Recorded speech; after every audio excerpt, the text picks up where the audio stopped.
The rain hammered against the courthouse windows like bullets, each drop echoing the desperation in Lisa Rodriguez's heart as she watched the judge's gavel fall. The words, "temporary custody granted," rang in her ears, but all she could see were the tears streaming down 8-year-old Tommy's face as Marcus Brennan's rough hands pulled him away from her. 6-year-old Sophie clung to her brother, her small voice crying, "Mama!" until it disappeared down the hallway with the sound of expensive leather shoes clicking against marble floors. Before we jump back in, tell us where you're tuning in from. And if this story touches you, make sure you're subscribed, because tomorrow I've saved something extra special for you. What Lisa didn't know was that 500 miles away, on the Pine Lake Reservation in Minnesota, David Whitehorse was preparing for a vision quest that would change everything. The 34-year-old tracker had spent his life reading the stories the earth told through broken twigs and disturbed soil, but he had no idea he was about to follow a trail that would lead him into the heart of a mother's worst nightmare. Lisa Rodriguez never imagined her life would crumble so completely in the space of 18 months. Just 2 years ago, she had been living what felt like a fairy tale in the small farming town of Millbrook, Kansas. Her husband, Jake Brennan, worked the family land that had been passed down through 3 generations, and their little farmhouse buzzed with the laughter of Tommy and Sophie. The children would race through the cornfields in summer, their voices carrying across the endless Kansas sky, while Lisa tended to her vegetable garden and dreamed of adding more rooms to their home. For the babies she hoped would come. Jake had been different from his parents from the very beginning.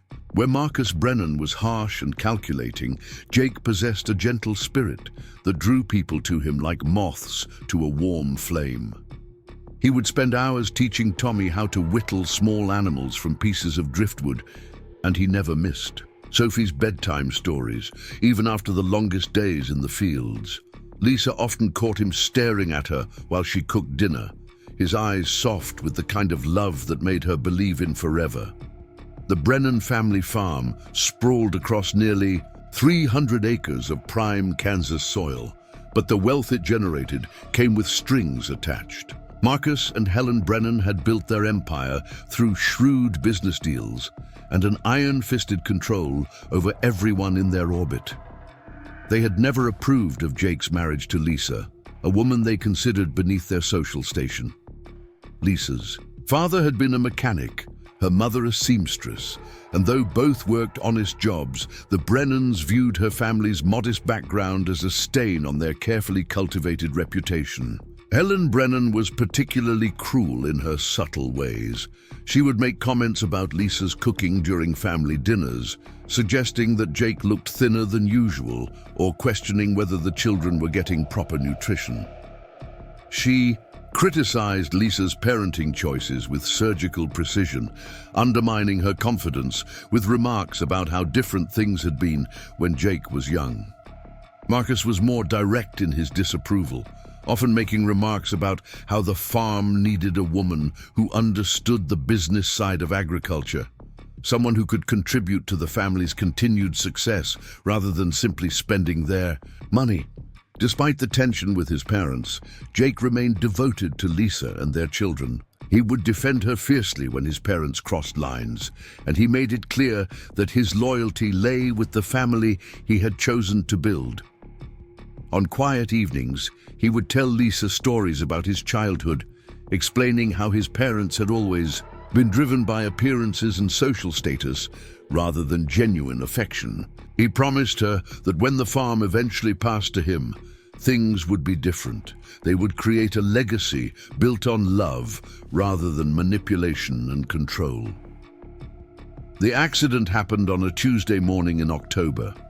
Jake had been checking the irrigation system in the north pasture when the tractor he was driving hit a hidden sinkhole. The machine rolled, pinning him underneath for nearly 4 hours before Marcus found him. By the time the paramedics arrived, Jake had lost much blood, and the internal injuries were too severe.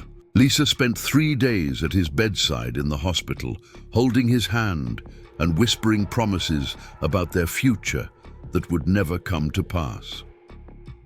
Jake's death shattered the careful balance that had kept the Brennan family functioning. Without their son to serve as a buffer between them and Lisa, Marcus and Helen's true feelings about their daughter-in-law emerged with devastating clarity. They blamed her for distracting Jake from his farm duties, suggesting that if he hadn't been so focused on pleasing his wife, he would have been more careful around the equipment. They questioned whether she was capable of raising Tommy and Sophie without a father figure, pointing to every minor childhood mishap as evidence of her inadequacy as a mother. The farm had always been held in a complex trust that favored direct and bloodline descendants, and while Jake had intended to update the legal documents to protect Lisa's interests, he had died before making those changes. Marcus wasted no time in making it clear that Lisa's presence on the property was now a matter of his generosity rather than her right. He began making demands about how she should raise the children, insisting that Tommy needed to spend more time learning about farm operations and that Sophie required a more structured education than Lisa could provide.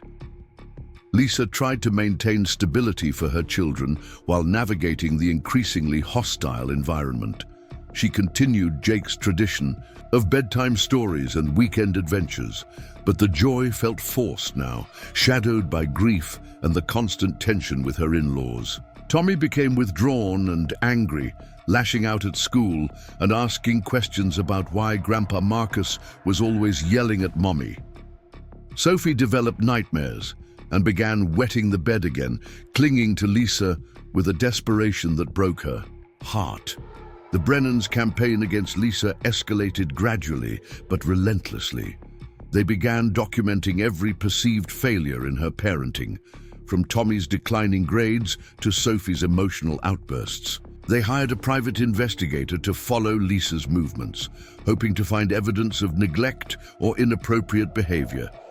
When she struggled to find steady employment that accommodated her responsibilities as a single mother, they pointed to her financial instability as proof that she couldn't provide for the children's needs.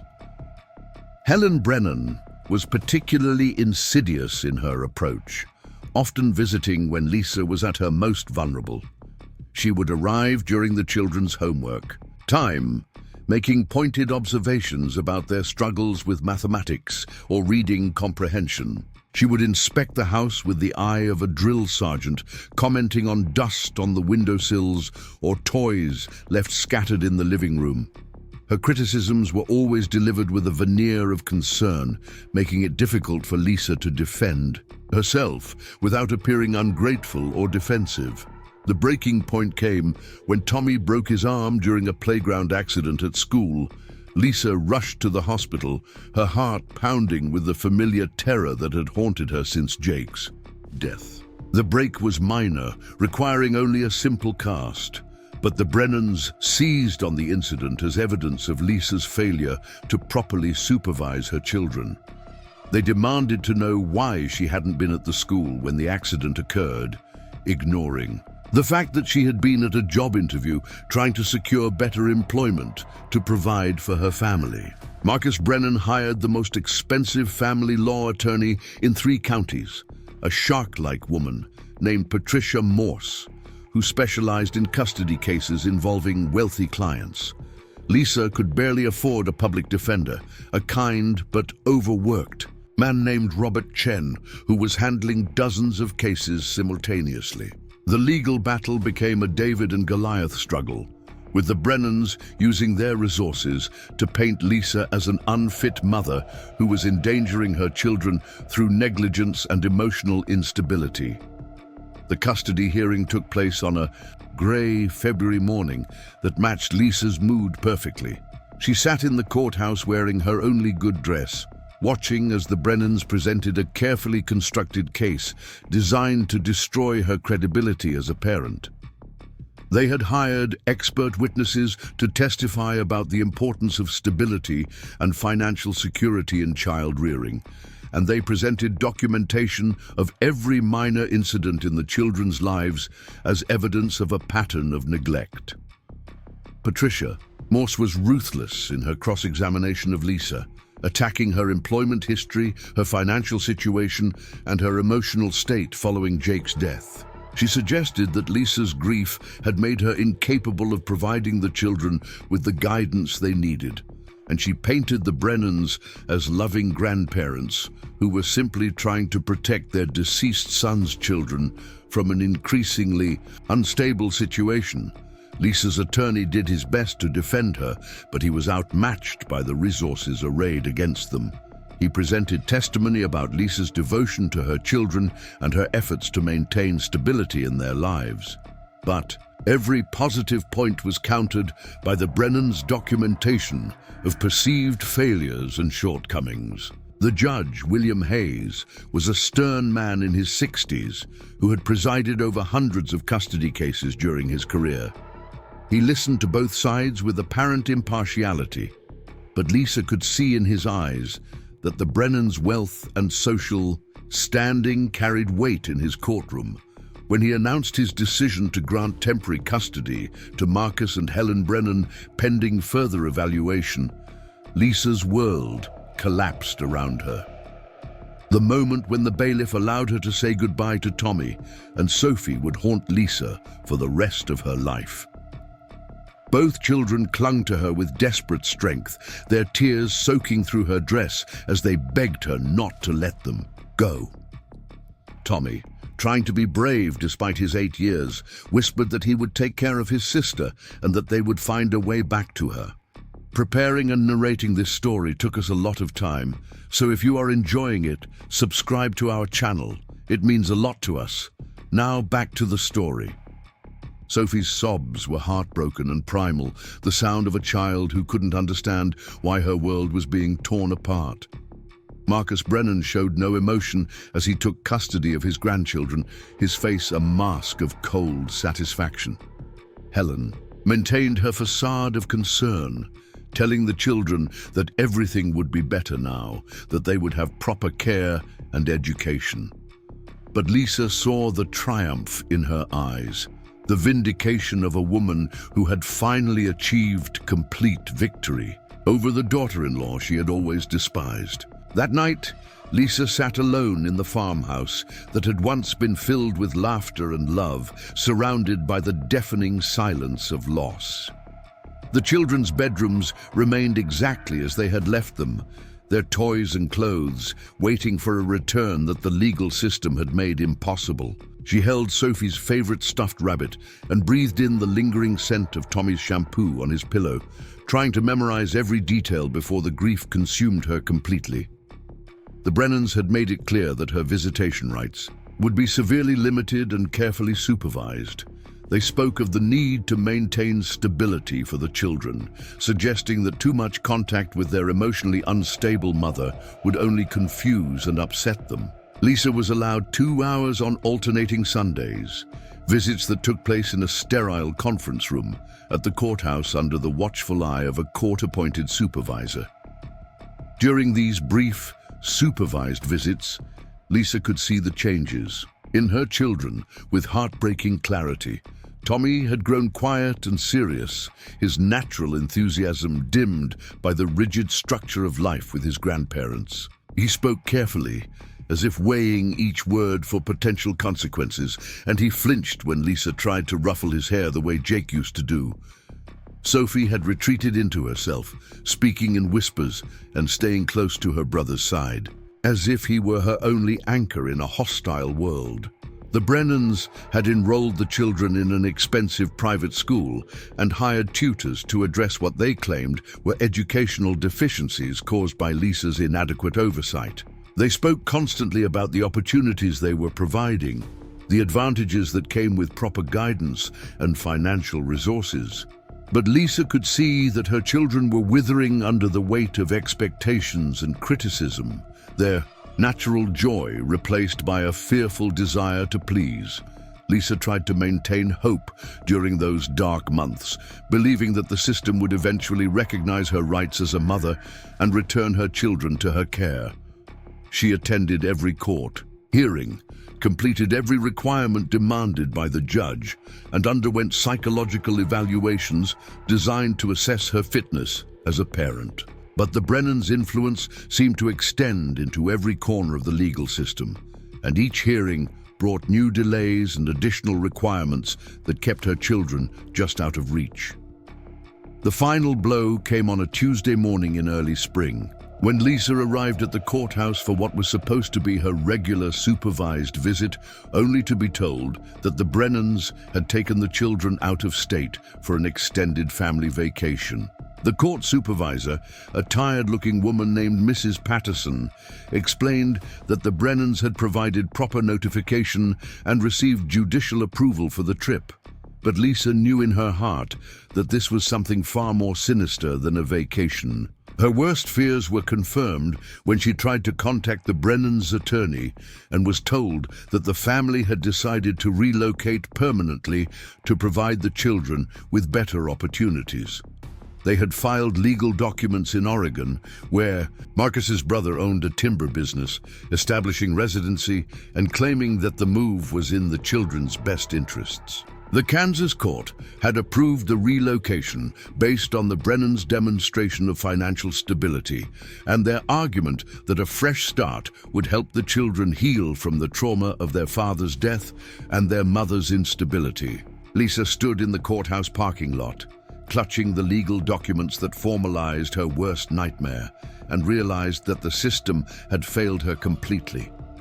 Her children were gone, taken across the country by people who viewed them as possessions rather than human beings with hearts that longed for their mother's love. The supervised visits, the court hearings, the psychological evaluations, all of it had been nothing more than an elaborate charade designed to provide legal cover for what amounted to kidnapping sanctioned by wealth and influence.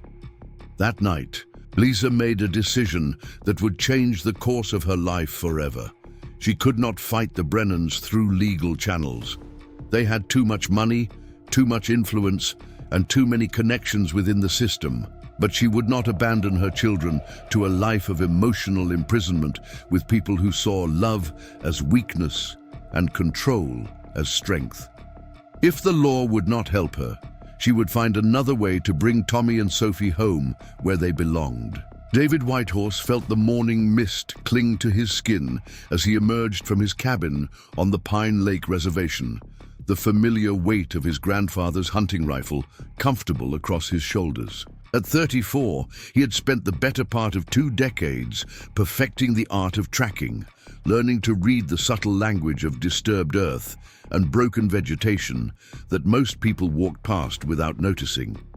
His reputation as a finder of lost things had spread far beyond the boundaries of the reservation, bringing desperate families to his door with stories of missing persons that law enforcement had given up on. The call had come at dawn from Anna Blackbird, his aunt and one of the tribal elders who served as an unofficial liaison between the reservation and the outside world. Her voice carried the weight of urgency that David recognized from years of similar conversations, the tone that meant someone's world had been shattered and time was running out.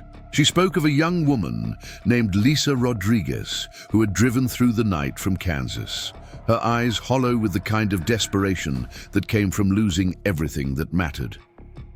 Anna's weathered hands gestured toward the small diner at the edge of the reservation as she explained how Lisa had stumbled in just after sunrise, clutching a crumpled legal document and asking if anyone knew someone who could track people across state lines. The other patrons had looked at her with mixture of sympathy and skepticism, but Anna had seen something in the woman's eyes that reminded her of her own daughter's struggle to reclaim her children from an abusive ex-husband years earlier. David found Lisa sitting in the corner booth of Martha's diner, her dark hair pulled back in a messy ponytail and her clothes wrinkled from sleeping in her car. The legal papers were spread across the table like pieces of a puzzle she couldn't solve, and her hands shook slightly as she wrapped them around a cup of coffee that had long since grown cold. When she looked up at him, David saw the kind of raw pain that came from having your heart ripped out and stomped on by people who were supposed to protect what you loved most. Lisa's voice cracked as she explained how Marcus and Helen Brennan had used their wealth and connections to steal her children through the legal system, how they had painted her as an unfit mother while positioning themselves as the children's saviors. She spoke of Tommy's brave face during their last supervised visit, how he had whispered that he would take care of Sophie and wait for Mama to come get them. The memory of Sophie's tears soaking through her dress as the bailiff pulled them apart made Lisa's composure crumble completely, her shoulders shaking with sobs that seemed to come from the deepest part of her soul. David listened without interruption, his trained eye taking in details that spoke of Lisa's character in ways her words could not convey. Her clothes were clean but old, mended in places with careful stitches that spoke of someone who took pride in making the best of what she had. Her hands bore the calluses of honest work, and despite her emotional state, she maintained eye contact when she spoke, showing the kind of inner strength that adversity either crushed or forged into something unbreakable. The legal documents painted a picture of systematic manipulation that made David's jaw clench with anger.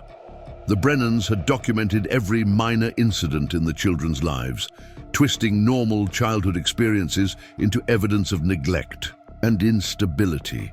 They had used their resources to hire expert witnesses and expensive attorneys, while Lisa struggled to afford basic legal representation, creating an imbalance that made the outcome inevitable from the start. What struck David most powerfully was Lisa's description of her children.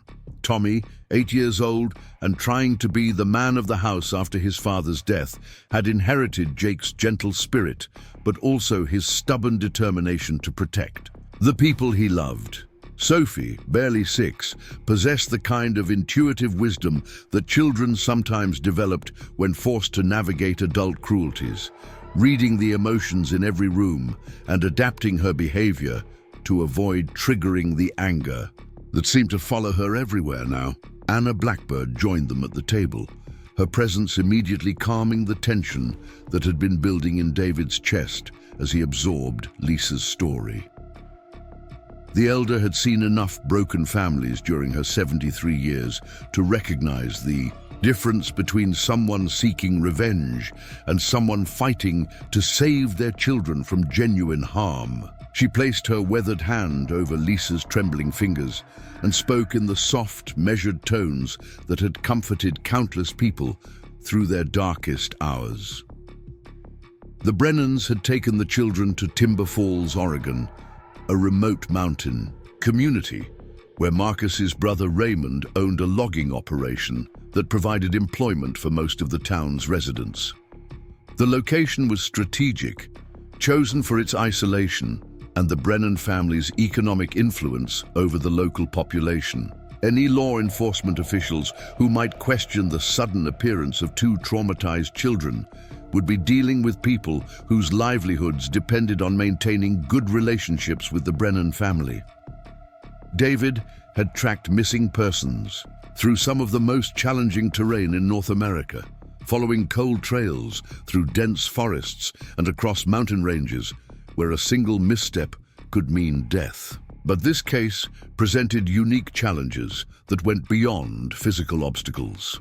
The Brennans had legal custody of the children, which meant that any attempt to reunite them with their mother could be viewed as kidnapping by law enforcement agencies along the way. Lisa's financial resources were virtually non-existent after months of legal battles had drained her savings and forced her to sell everything of value she owned. Her car was a 15-year-old sedan held together by determination and prayer, loaded with everything she owned in the world and running on fumes when she arrived at the reservation. David calculated the distance to Timber Falls at roughly 800 miles through some of the most unforgiving country in the western United States, a journey that would require careful planning and resources that Lisa simply did not possess. Anna Blackbird's eyes, held the wisdom of someone who had watched the legal system fail indigenous families for decades, who understood that sometimes justice required working outside channels that were designed to protect the wealthy and powerful, rather than the innocent. She spoke of the underground networks that had helped Native American families reunite with children taken by government agencies, the informal systems of support that operated in the shadows of official bureaucracy. David found himself drawn into Lisa's story by something deeper than professional curiosity or even sympathy for her plight. Her fierce determination to reunite with her children reminded him of his own mother's struggle to keep their family together after his father's death in a logging accident when David was 12.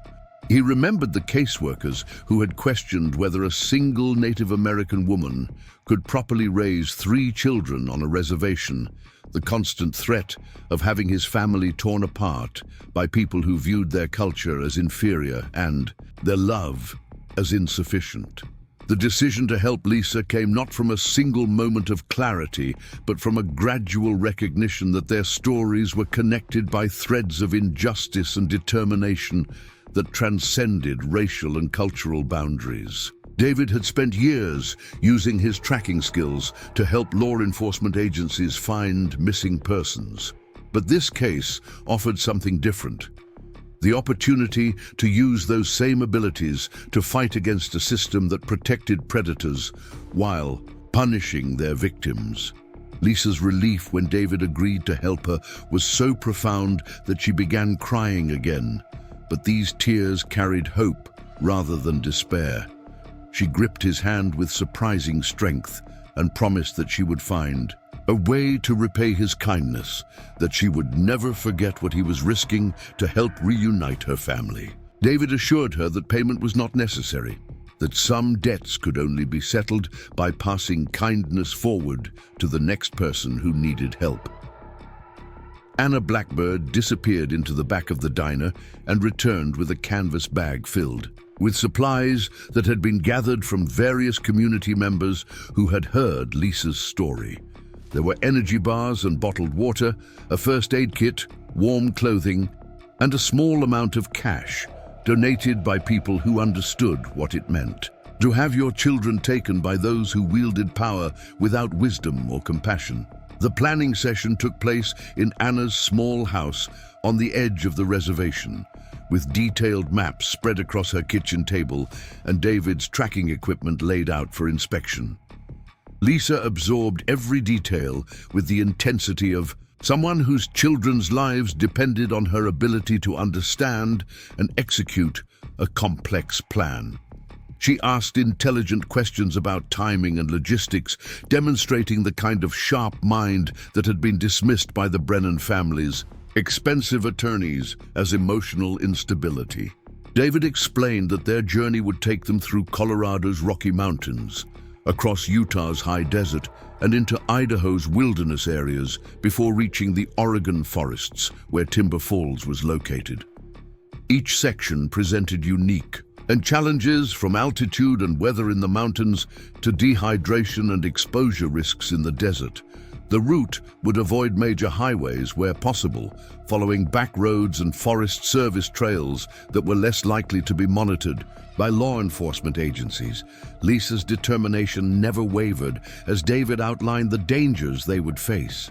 She listened to descriptions of potential rock slides, flash floods, and equipment failures with the focused attention of someone studying for the most important test of her life.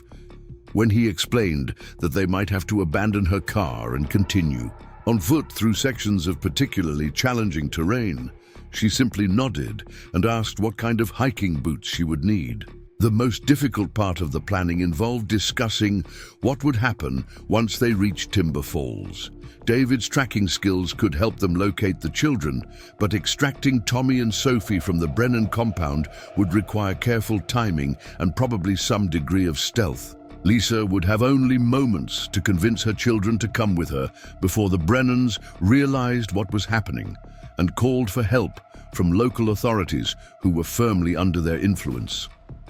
Anna Blackbird contributed crucial intelligence, About the Brennan family's operations in Oregon, information gathered through the informal networks that connected Native American communities across the western states. Raymond Brennan's logging company employed several tribal members who had reported seeing two young children at the compound, a boy and a girl who seemed subdued and fearful around the adults who were supposedly caring for them. The children were being kept in virtual isolation, homeschooled by a tutor hired by the Brennans, and allowed no contact with other children their age. They were rarely seen in town, and when they did appear, they stayed close to Helen Brennan and spoke only when directly addressed. Local residents who had attempted to engage them in friendly conversation reported that both children seemed nervous and withdrawn, displaying none of the natural curiosity and energy typical of their age group. David's contacts in the law enforcement community provided additional context about the challenges they would face in Oregon.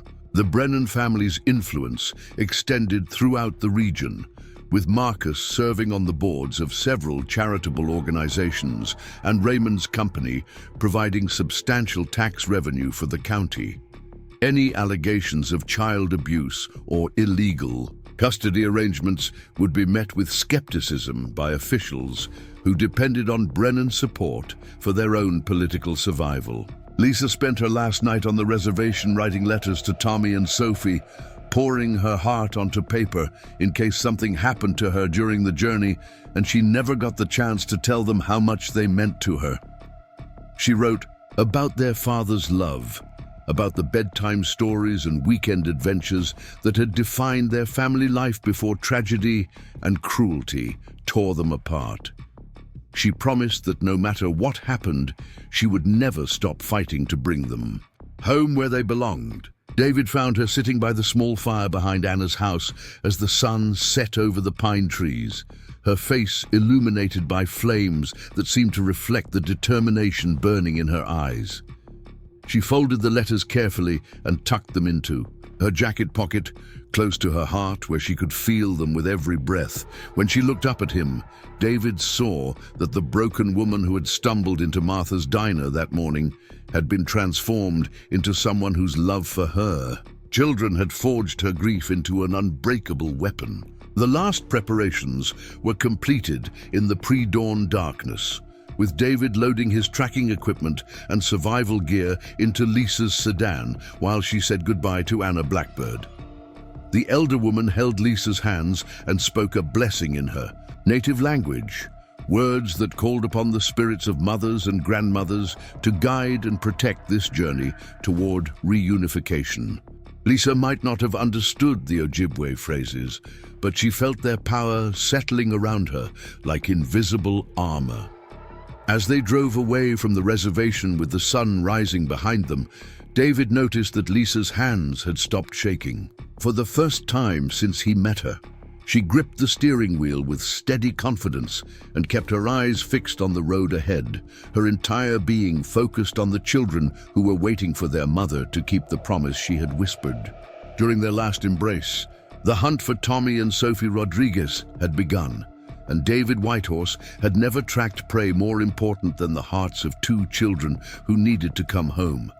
The Colorado Rockies rose before them like ancient guardians testing the resolve of anyone foolish enough to challenge their majesty. Lisa's sedan groaned against the steep grades as they climbed through winding mountain passes, the engines straining under the weight of their supplies and the thin air that made every mile feel like 3. David navigated using topographical maps that showed elevation changes and potential hazards, his finger tracing routes that would keep them away from major tourist areas where their presence might be remembered and reported. 3 days into their journey, the first real test of their partnership came when Lisa's radiator began overheating on a particularly brutal ascent near Independence Pass. Steam poured from under the hood as they coasted to a stop on a narrow shoulder with a 1,000-foot drop on one side and towering granite cliffs on the other. The nearest town was 40 miles behind them, and the next settlement lay even further ahead through terrain that would destroy the car long before they reached help. David's mechanical knowledge came from years of maintaining equipment in remote locations where calling for assistance was not an option. He diagnosed the problem as a split radiator hose, a relatively simple repair if they had the right parts and tools. Lisa watched him work with growing admiration, noting how his hands moved with the same precision and confidence he displayed when reading tracks or planning their route through challenging terrain. The repair required improvisation that showcased David's resourcefulness and Lisa's willingness to trust his judgment completely. Using duct tape from their emergency kit and a section of rubber tubing salvaged from their camping gear, he created a temporary patch that would hold long enough to reach the next town. Lisa held the flashlight and handed him tools, their coordination improving with each challenge they faced together. Their first major confrontation with authority came in the small Colorado mountain town of Fairplay, where a suspicious sheriff's deputy questioned their presence after noticing Lisa's Kansas license plates and David's obviously Native American features. Deputy Mike Harrison had the kind of casual racism that small-town law enforcement sometimes displayed toward outsiders, especially those who didn't fit his narrow definition of acceptable travelers. Lisa's heart pounded as Harrison demanded to see identification and asked pointed questions about their destination and purpose for traveling together. She had rehearsed cover stories during their hours on the road, but facing actual scrutiny made her mouth go dry with fear. David remained calm and respectful, answering questions with the patient dignity of someone accustomed to proving his right to exist in spaces where his presence was questioned. The deputy's suspicion intensified when he ran their names through his computer system and discovered Lisa's recent custody battle.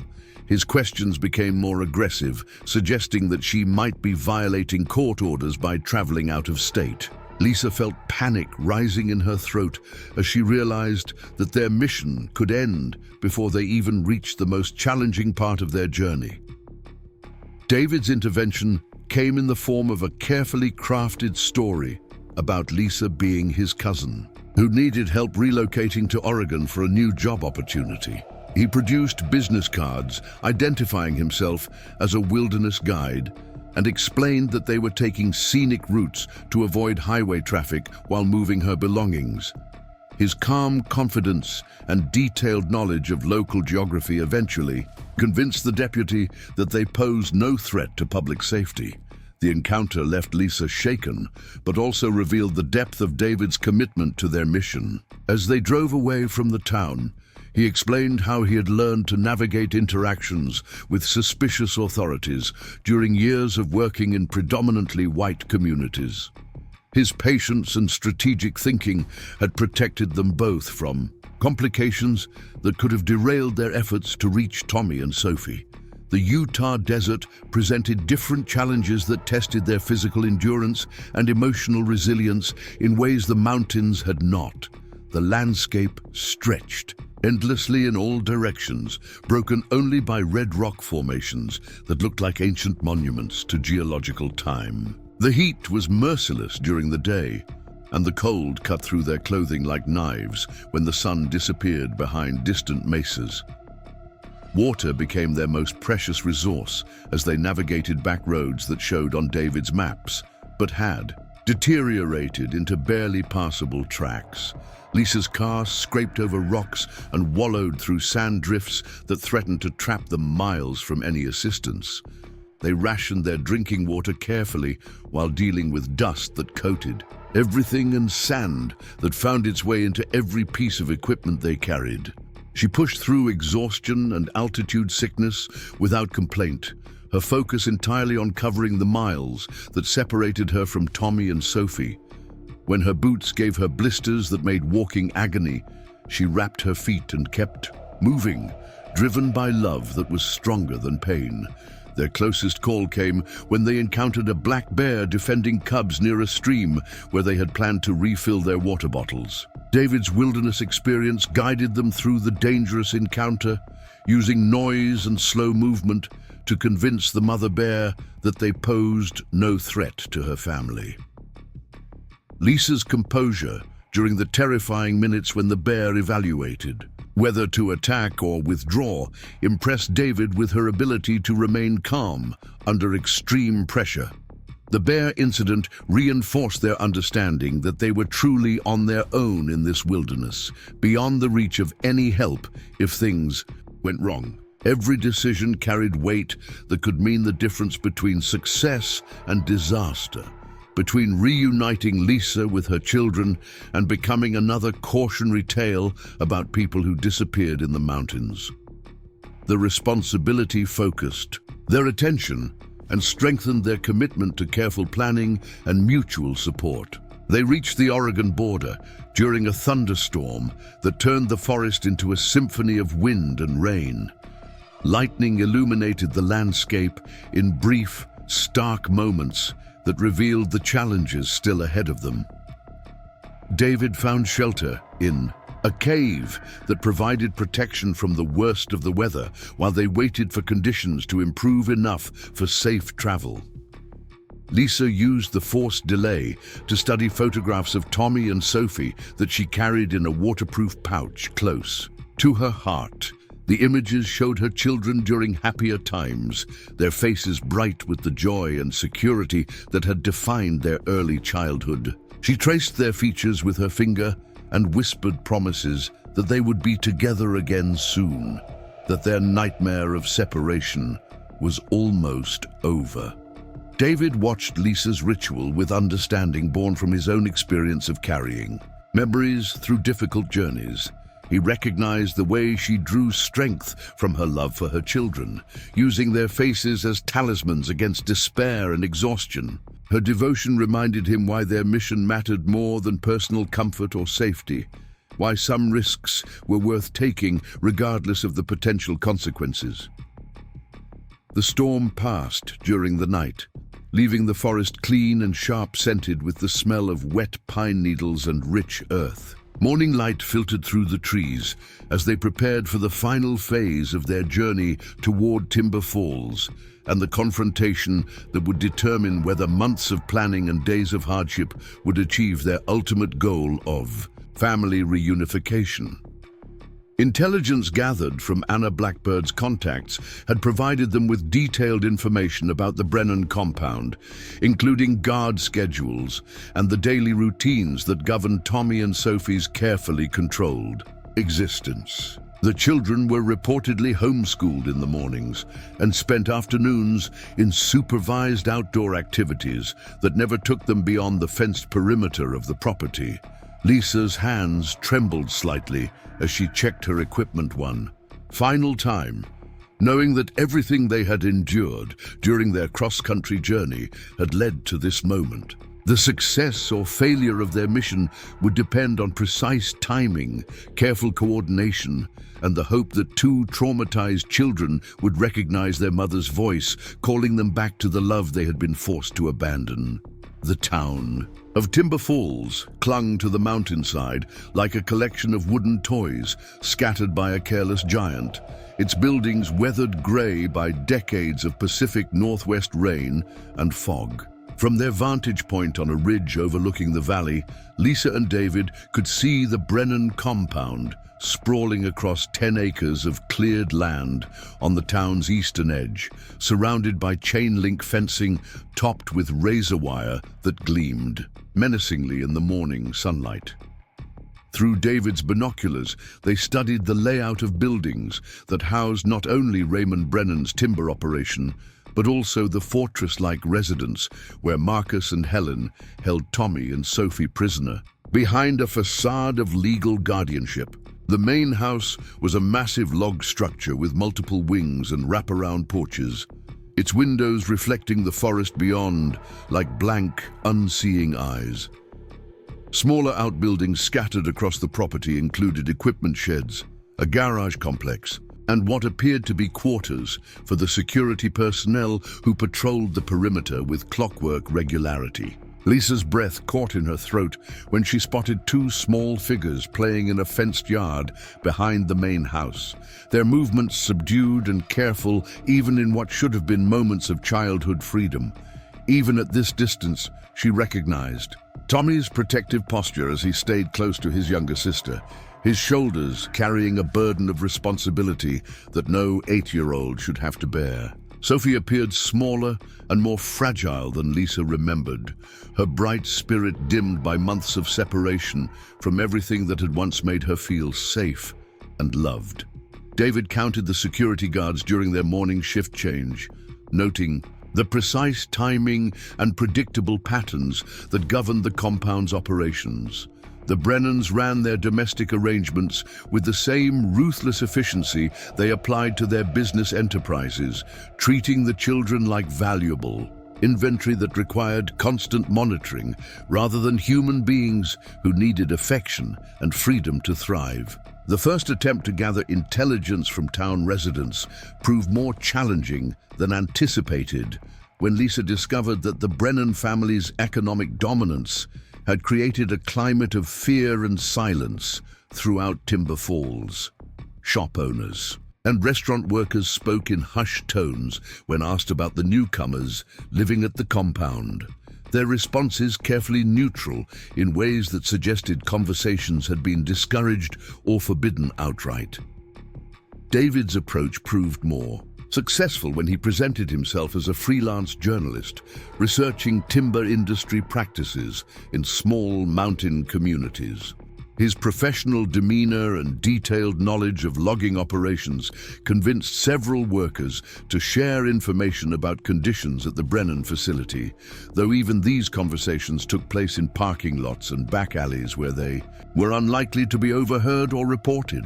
The intelligence they gathered painted a disturbing picture of the children's daily existence under Brennan control. Tommy and Sophie were kept on rigid schedules that allowed no spontaneous play or exploration, their every activity monitored by tutors and caretakers who reported directly to Marcus and Helen.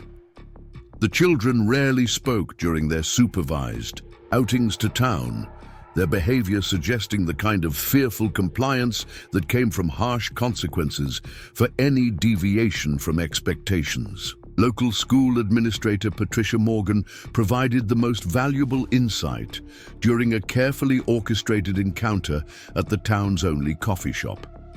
Her professional concern for the children's welfare had been aroused by their obvious distress during a mandatory educational assessment, but her attempts to investigate their circumstances had been blocked by expensive attorneys and threats of litigation from the Brennan legal team.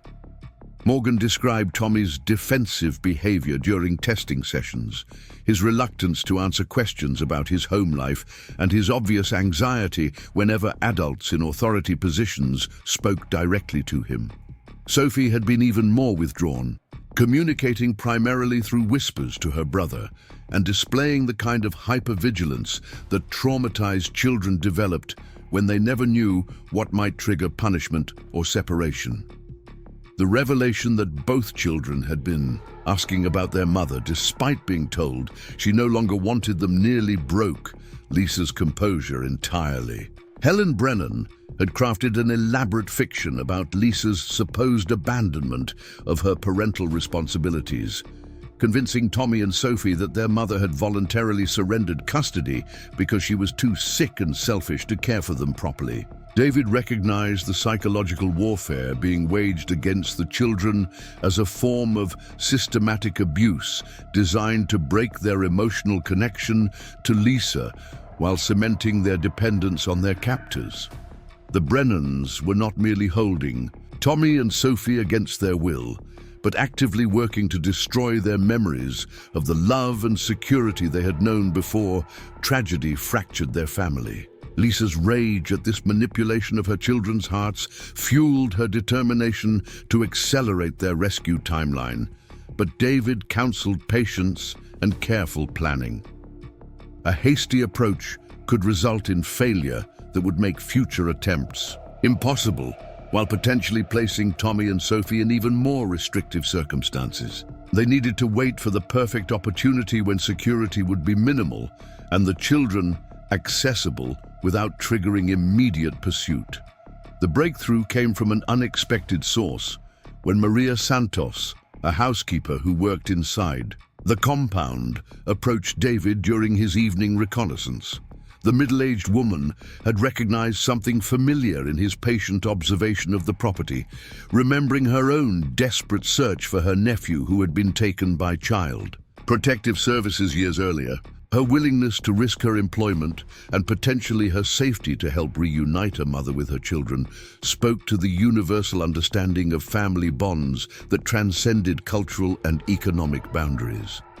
Maria's inside knowledge of the household routines proved invaluable as she described the precise timing of meals, lessons, and supervised activities that governed Tommy and Sophie's existence. She spoke of overhearing the children's whispered conversations when they thought no adults were listening, their persistent questions about when Mama would come to take them home, despite being repeatedly told that she no longer cared about them. The housekeeper's emotional description of Sophie's nightmares and Tommy's efforts to comfort his sister while struggling with his own confusion and grief reinforced Lisa's understanding of the psychological damage being inflicted on her children. With each passing day, the Brennans were not content to simply control the children's physical environment, but were actively working to poison their memories and reshape their understanding of family loyalty. Maria revealed that Helen Brennan had been pressuring both and children to participate in a formal adoption ceremony that would legally erase their connection to Lisa and fully integrate them into the Brennan family structure. Tommy had been resisting these efforts with the stubborn determination he had inherited from his father, but Sophie's younger age made her more susceptible to manipulation and emotional coercion. The adoption timeline created urgency that transformed their careful planning into a race against legal proceedings that would make Lisa's parental rights meaningless, even if she succeeded in reaching her children.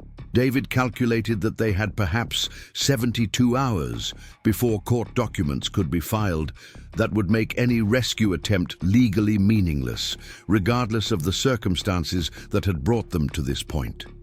Lisa's desperation to reach her children before the adoption deadline led to increasingly risky surveillance activities that threatened to expose their presence to Brennan security personnel. David had to physically restrain her during one particularly dangerous moment when she wanted to climb the compound fence in broad daylight, her maternal instincts overriding tactical considerations that could determine the success or failure of their mission. The emotional confrontation between Lisa and David in their motel room that night revealed the depths of her fear that she was failing her children just as the Brennans had claimed. She accused herself of being selfish for bringing David into danger, of being too weak to fight the legal system, of being the inadequate mother that Helen Brennan portrayed in court documents and custody hearings. David's response came from his own experience with family separation and the institutional forces that targeted vulnerable populations. He reminded Lisa that love was not measured by the ability to navigate corrupt systems, but by the willingness to sacrifice everything for the people who mattered most. Her presence in Oregon, after crossing 800 miles of challenging terrain, proved her devotion more powerfully than any legal document or expert testimony ever could. The plan they developed required split-second timing and absolute trust in each other's abilities under pressure. Maria had identified a narrow window during the children's afternoon outdoor time when only one security guard would be present, the others occupied with shift changes and equipment maintenance that followed predictable patterns throughout the week. Lisa would approach the children directly, while David created a distraction that drew the guards' attention away from the play area. The success of their plan depended on Tommy and Sophie's immediate recognition of their mother and their willingness to trust her instructions without hesitation or questions that might alert their captors to what was happening. The backup extraction. Route led through dense forest trails that David had scouted during his reconnaissance missions, paths that would allow them to reach a pre-arranged pickup point before the Brennans could organize pursuit teams or coordinate with local law enforcement. Every detail had been planned and rehearsed, but the most crucial element remained beyond their control: whether two traumatized children would respond to their mother's voice with the trust and courage necessary to escape their prison.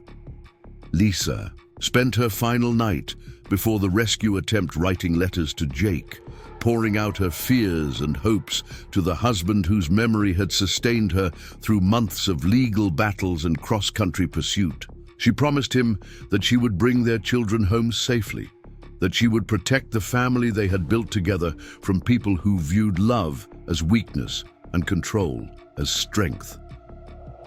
David performed his own ritual preparation, following traditions his grandfather had taught him for dangerous hunts where failure could mean death. He smudged himself with sage and offered tobacco to the four directions, asking for guidance and protection during the mission that would determine whether his weeks of effort and risk would achieve their intended purpose.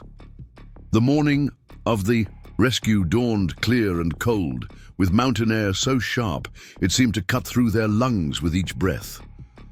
Lisa's hands were steady as she checked her equipment one final time, her maternal desperation transformed into focused determination that reminded David of female predators protecting their young.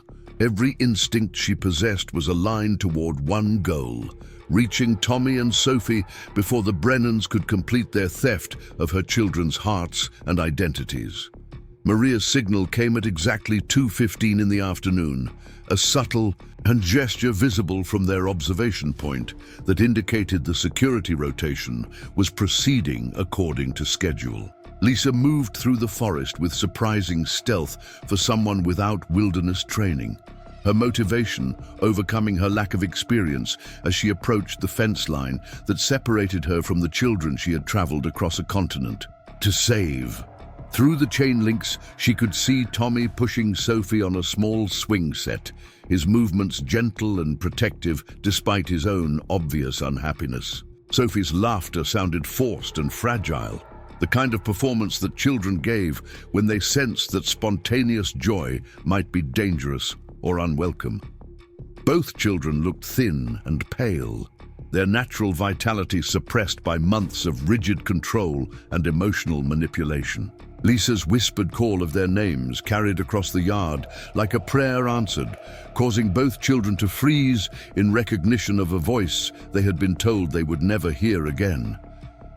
Tommy's eyes went wide with disbelief and desperate hope, while Sophie began crying with the kind of relief that came from discovering that abandonment had been another lie told by people who claimed to love her. The critical moment had arrived, when everything they had planned and sacrificed would either succeed in reuniting a family or fail in ways that would make their separation permanent. Lisa pressed her face against the fence and whispered the words that would either save her children or condemn them all to a future shaped by the Brennans' vision of power and control. Tommy's recognition of his mother's voice transformed his entire posture from defeated resignation to electric alertness. His 8-year-old body suddenly coiled with the energy of hope that had sustained him through months of separation and lies. He grabbed Sophie's hand and pulled her toward the fence, his whispered "Mama," carrying all the love and longing that Helen Brennan's cruel fiction had tried to erase from his heart. Sophie's reaction was even more powerful, her small body shaking, with sobs of relief as she pressed herself against the chain links, separating her from the mother she had been told no longer wanted her. The sound of her crying "Mama, Mama" over and over again nearly shattered Lisa's composure, but she forced herself to remain focused on the narrow window of opportunity that David's distraction had created. The security guard's attention was fully occupied with the equipment malfunction that David had carefully orchestrated near the main gate, giving Lisa precious minutes to explain the escape plan to her children in hurried whispers. Tommy's maturity beyond his years became evident as he quickly grasped the danger of their situation and began preparing Sophie for what they needed to do next.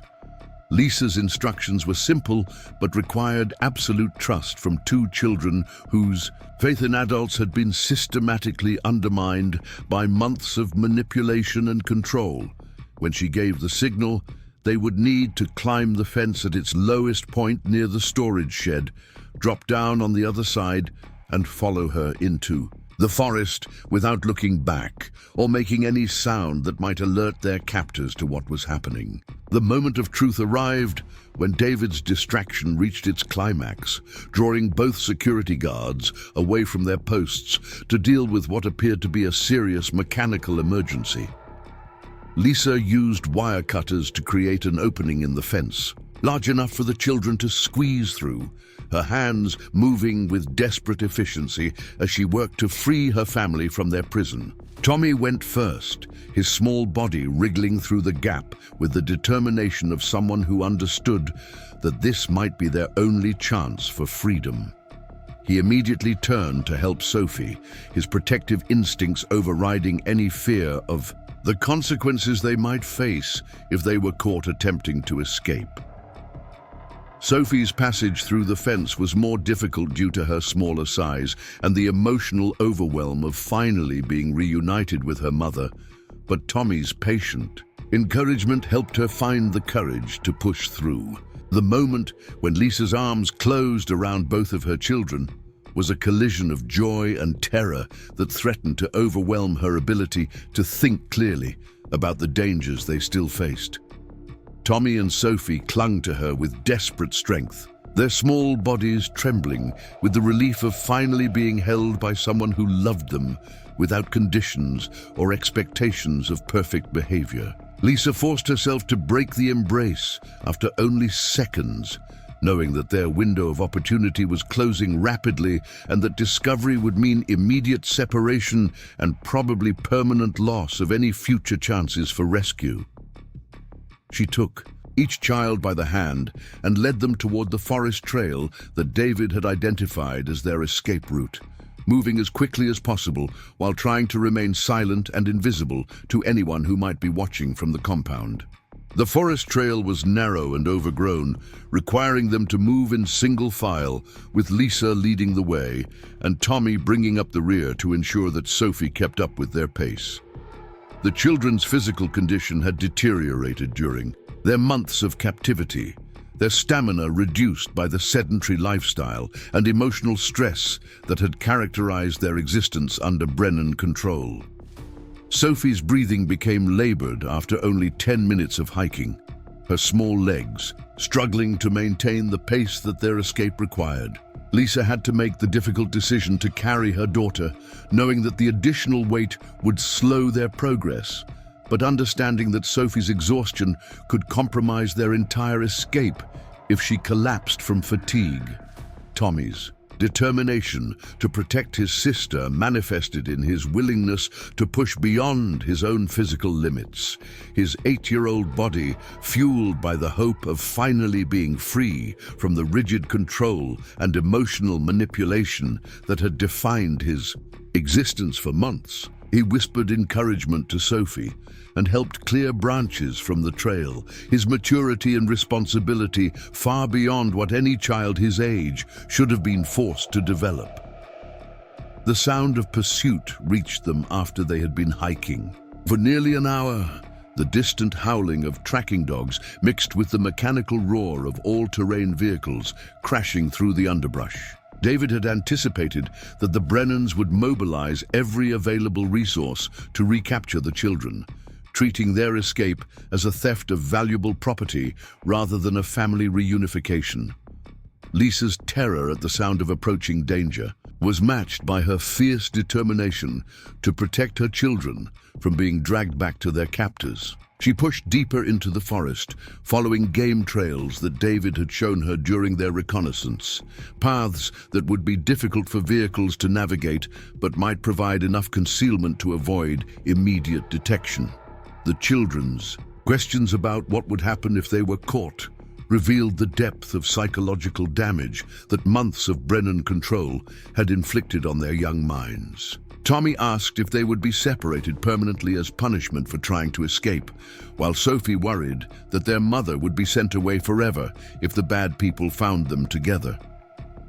Lisa's responses to their fears required careful balance between honesty about the dangers they faced and reassurance that she would never voluntarily abandon them again. She promised that whatever happened, she would continue fighting to bring them home, that the love between them was stronger than any legal document or court order that might try to keep them apart.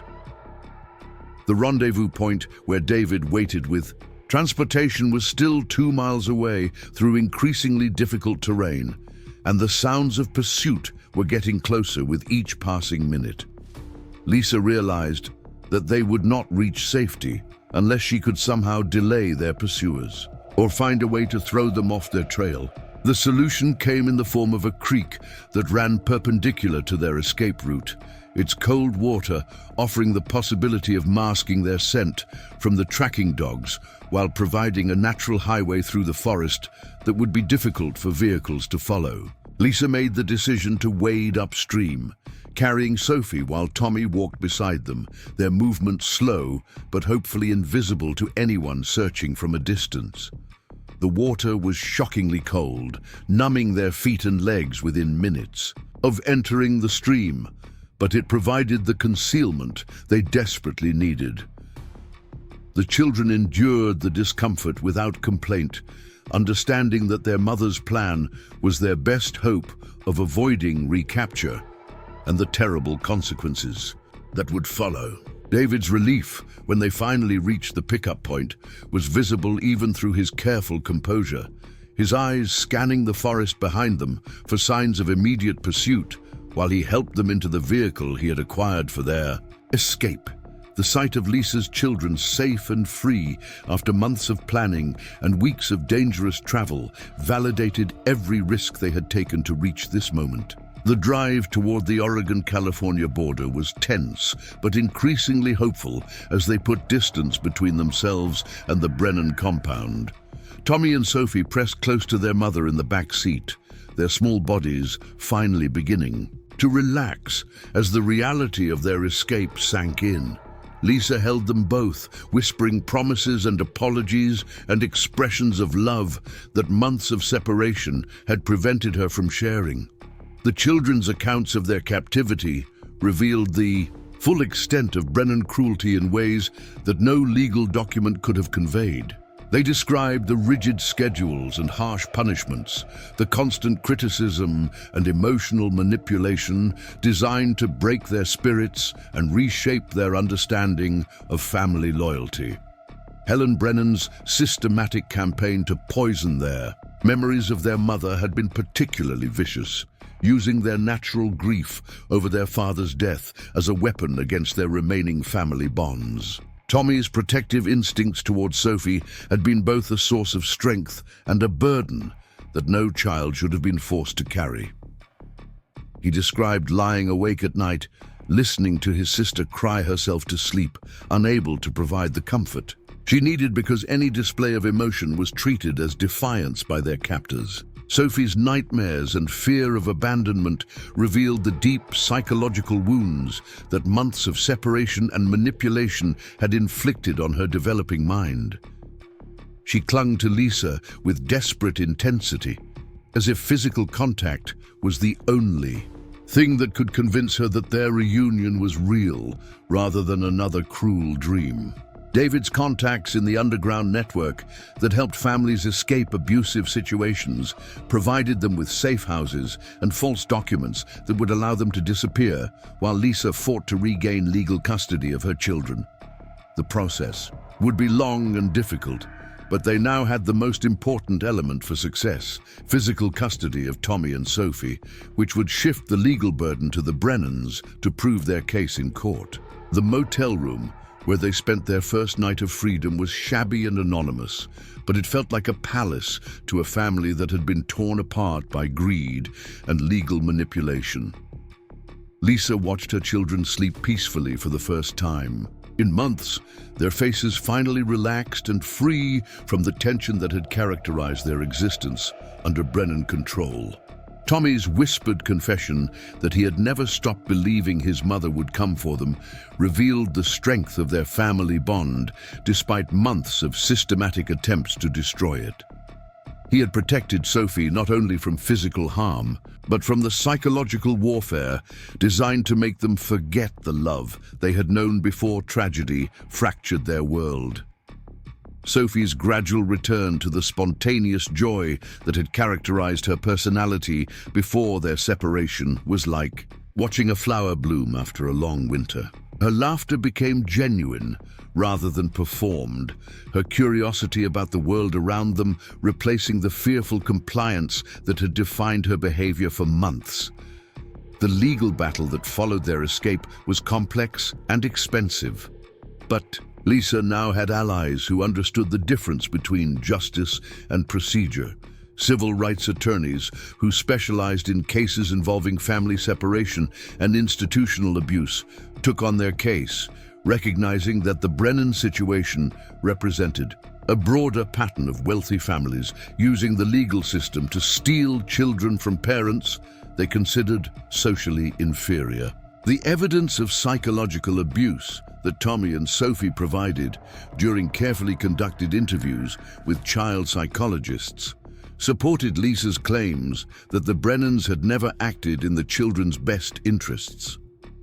Medical examinations revealed the physical effects of chronic stress and emotional trauma, documenting the damage that months of rigid control and manipulation had inflicted on their developing bodies and minds. Public attention to their case, generated by David's contacts in the media and Lisa's willingness to speak openly about family court corruption, created pressure that the Brennans had not anticipated. Their carefully constructed image as loving grandparents began to crumble under scrutiny that revealed their true motivations and methods. Marcus and Helen Brennan's legal team found themselves fighting not only for custody, but for their clients' reputations and freedom as criminal investigations began examining their methods of obtaining and maintaining control over the children. The same wealth and influence that had initially protected them became liabilities as prosecutors looked for high-profile cases that would demonstrate their commitment to protecting children from abuse. The final custody hearing took place in a different courthouse with a different judge. The venue changed due to concerns about the Brennans' influence over local officials. Lisa sat beside her children as they testified about their experiences, their voices steady despite the difficulty of reliving traumatic memories in front of strangers. Tommy's testimony was particularly powerful, his 8-year-old voice describing the fear and confusion that had dominated his existence while separated from his mother. He spoke of missing bedtime stories and weekend adventures, of crying himself, to sleep while wondering if he would ever see his mother again. Sophie's account was more emotional but equally compelling, her 6-year-old perspective revealing the depth of manipulation and control that had shaped her daily existence. She described the constant criticism and the way her natural expressions of joy had been treated as problems that needed to be corrected through discipline and restriction. The judge's decision to return full custody to Lisa was delivered with unusual emotion, his voice carrying the weight of someone who had seen too many families destroyed by systems designed to protect children, but corrupted by wealth and influence. He acknowledged the trauma that the children had suffered and ordered extensive therapy and support services to help them heal from their experiences. The Brennans' attempt to appeal the decision was hampered by the criminal charges that had been filed against them for child abuse and kidnapping. Their legal resources were now focused on avoiding prison rather than maintaining custody of children they had never truly loved, but had viewed as possessions to be controlled and shaped according to their wishes. Lisa's family began the slow process of healing in a small town far from Kansas and Oregon, where they could rebuild their lives without the constant threat of Brennan interference. Tommy and Sophie's recovery was gradual but steady. They're natural. Resilience strengthened by the security of knowing that their mother would never again allow anyone to separate them. David's role in their rescue became the foundation of a friendship that would last for decades. His tracking skills having led not only to the children's physical rescue, but to their emotional salvation. He remained a part of their extended family, a reminder that sometimes strangers became the most important allies in the fight for justice and family preservation. The story of their escape and legal victory inspired other families facing similar situations, providing hope and practical guidance for parents whose children had been taken by wealthy relatives or corrupt officials. Lisa's willingness to share. Her experiences helped expose the systemic problems that allowed family courts to be manipulated by money and influence, rather than guided by genuine concern for children's welfare.